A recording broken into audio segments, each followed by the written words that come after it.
Welcome to the Great Makeover Kitchen Audit. I am your master auditor, and today we are ripping apart and rebuilding the absolute most misunderstood recipe in the entire Cambridge AS level syllabus for Afrikaans Language 8679. We are talking about the use of cue cards and illustrative material. If you are preparing for this exam, you already know that this single section is a pressure cooker. It is where top-tier students completely lose their nerve, and it is where incredible grades are burned to an absolute crisp. You walk into that exam room, you are handed a cue card. Maybe it has a short Afrikaans text, a provocative image, a graph about youth culture, or a complex table about environmental issues. And suddenly, your brain just blanks. You revert to basic, raw translation instead of high-level analytical cooking. Well, that stops today. We are going to audit this process from start to finish. We will tear down exactly why candidates fail, reverse engineer the examiner's palette, and construct a flawless 5-star syllabus strategy that you can apply across IGCSE, O, AS, or A-level tracks. Get your notepads out because the kitchen is open. We do not just guess what the examiners want. We go straight to the source. The Principal Examiner Report states explicitly that the use of cue cards and illustrative material is one of the most misunderstood areas across the board. Every single year, examiners watch candidates leave up to 60% of their potential mark yield entirely untouched. 60%.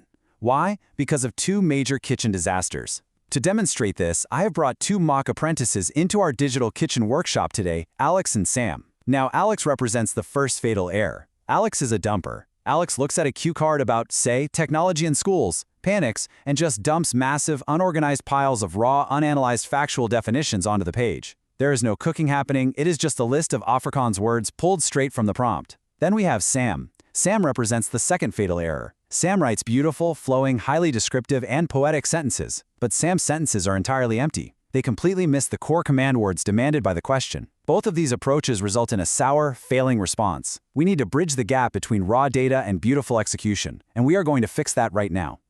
Here is exactly how we are breaking down today's masterclass. First, we will inspect the raw ingredients, exposing why your descriptive paragraphs are currently failing the grade.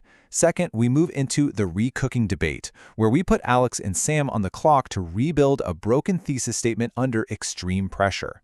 Third, we hit the recipe accelerator, unlocking the method mark strategy that will save you even if your final answer is technically flawed. Fourth, we are putting you in the hot seat with the viewer taste test arena for a live 60-second compliance audit.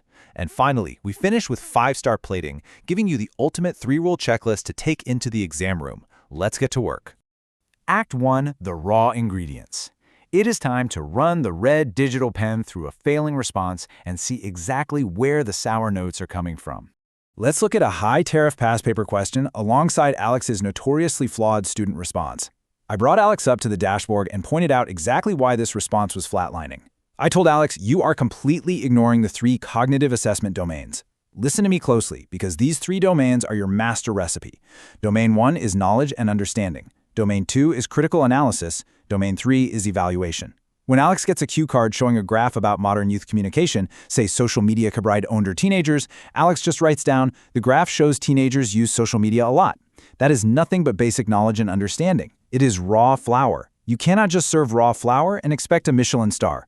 You must cook those facts down. You must transition from simply stating what the card says to critically analyzing how and why it says it, and finally, evaluating why that actually matters in the broader context of Afrikaans culture or society. You have to take that raw ingredient and apply heat. Let me show you exactly what that looks like on the dashboard. Look at the difference here. On the left side, we have isolated answers. This is what drops you straight into the lowest marking bands. An isolated answer treats the cue card like it exists in a total vacuum. It assumes the information on the card has no connection to the outside world. But on the right side, we see the absolute secret seasoning that examiners are desperately searching for: cross-topic connections. Establishing causal relationships is how you secure the top tier. For example, if you pull a theme from a cue card about urbanization and you connect it back to a specific historical Afrikaans literary theme you have studied or to a specific socioeconomic shift in South Africa or Namibia, you instantly elevate your response. You show the examiner that you are not just memorizing vocabulary, you are actively mastering the application of the language. You are showing them you understand the ecosystem, not just the single tree. Act 2. The recooking debate. Knowing the theory is one thing, but applying it under the brutal tick of the exam clock is an entirely different beast. I put Alex and Sam at the kitchen workspace, set the simulated exam timer to 12 minutes, and told them to salvage a broken text block. It was immediate chaos. Alex started panicking, trying to overload the layout with the heaviest, most complex Afrikaans terminology possible just to impress the examiner. Alex was yelling, "We need to use words like gemeenschapsontwikkeling and hernieuwbare energy, even if it doesn't fit." Meanwhile, Sam was rushing the preparation steps, trying to skip past the actual data on the cue card to write a flashy conclusion. Sam argued, "The examiner knows what the card says, we don't need to quote it, let's just tell them the final thought." I had to slam my hand on the prep table and call a hard stop. Both of these strategies will get you an absolute 0. You cannot guess and you cannot rush. You must use a strict procedural framework for data interpretation. Step 1. Extract data from texts and tables. You must physically pull the exact, relevant data points from the visual material. Step 2. Interpret relationships. How does the first piece of extracted data affect the second? Step 3. Draw evidence-based conclusions. You are forbidden from making a sweeping cultural claim unless it is directly, unequivocally anchored to the data you extracted in Step 1. And the debate didn't stop there. After I forced them to build a proper logical string, Sam turned around and wrote the entire argument as one massive, unformatted block of text. No paragraphs, no structure, just a wall of words. I took out my red pen and crossed the entire thing out. Even the most brilliant, perfectly seasoned argument will be sent back to the kitchen if you ignore the strict presentation conventions. The practical application of illustrative materials demands structure. You must use proper headings to guide the examiner's eye through your logic. You must use correct subject terminology precisely where it belongs. You absolutely need appropriate formats. And crucially, you need clear annotation when referencing specific sections of the cue cards. If you write "as seen in the second graph" or "sus anda die eerste paragraaf van die tekst," you are holding the examiner's hand and walking them directly to your evidence. If you present a 5-star argument in a sloppy, unreadable format, the examiner simply cannot digest it, and you will lose the marks. Act 3. Recipe Accelerator and Method Marks. But before we get into the exact structural matrix that will save your grade, we need to pause. Kitchen freeze. Kitchen freeze! Before we unlock this 5-star paragraph structure to transform your final grades, you need to optimize your revision recipe. Take a second right now to subscribe to Ace the Exams, that is at Ace-the Exams, and hit that notification bell so you never miss our weekly grade makeovers. Whether you are cooking up results at IGCSE, O-levels, or AS and A-levels, we have the exact formulas you need to maximize your yield. All right, timer back on. Let's unveil the golden rule of Cambridge papers. It is the method mark strategy. The quote on the board says, "Show you're working." Even if your final answer is wrong, method marks can save you.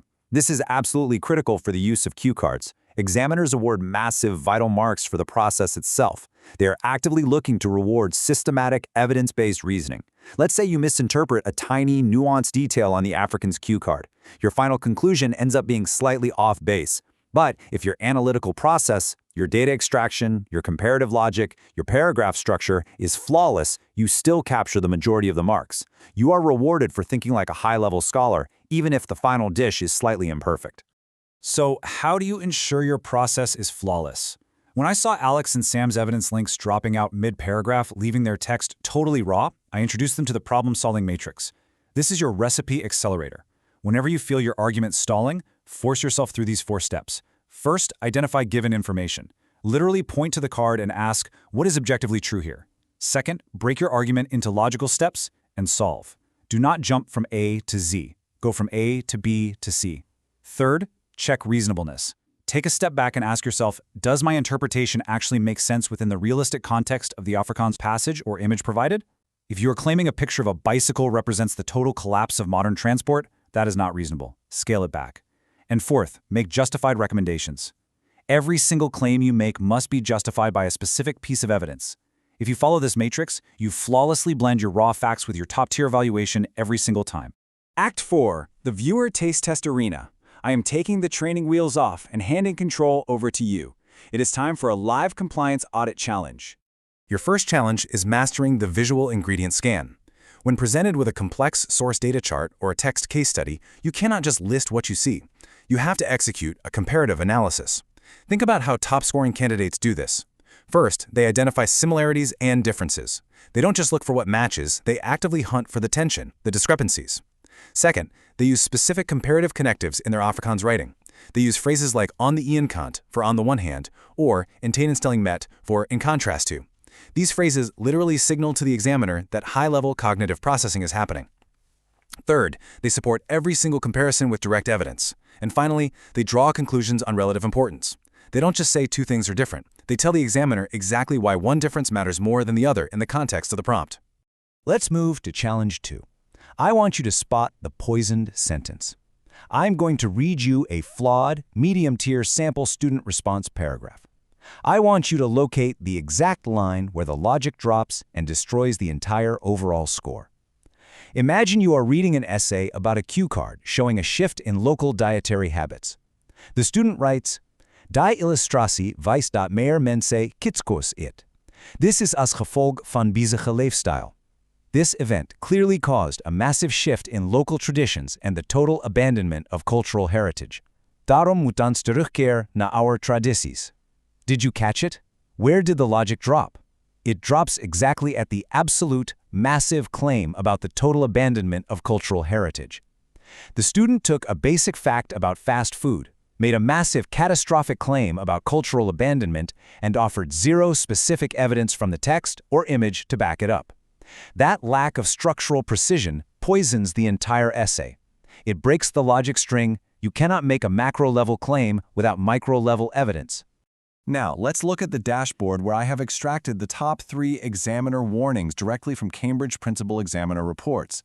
These are the fatal mistakes you must avoid at all costs. Mistake number 1, confusing cause and effect. Students constantly mix up what triggered an event versus the outcome shown on the illustrative materials. The fix? Trace relationships accurately before you write.